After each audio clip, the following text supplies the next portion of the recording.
Lakini seme jukumu la malezi la watoto hawa ambao wamekosa walezi wale rasmi wazazi wao, ili ni jukumu la kila mmoja katika nchi.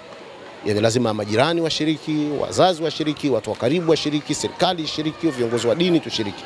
Hawa tusipowashughulikia pamoja, tukawaweka mahala wakapata dini yao, wakapata maadili, wakapata elimu, wakaweza kujua maisha yao, wakibaki mtaani, hawa ndio watakaotokea wale panya rodi. Kesi nyingi zinaishia kwenye familia. Zinazoenda mahakamani ni chache sana.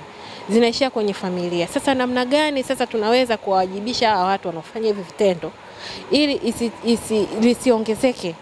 Na mimi wito wangu kwa serikali, tuangalie tena adhabu naona kama imekuwa ndogo.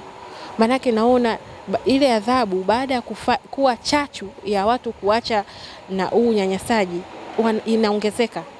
Kwa hiyo hiyo ndio lengo rasmi ya hii taasisi, na tunaendelea kuwaelimisha watoto namna gani wanaweza kujilinda, namna gani wanaweza kujipambania.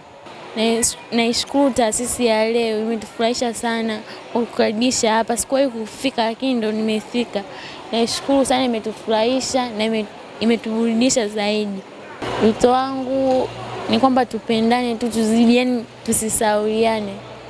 Asanteni kwa kutualika hapa, kutupa iftari ya leo. Tunashukuru sana taasisi ya leo, tunaipenda sana na tunashukuru sana.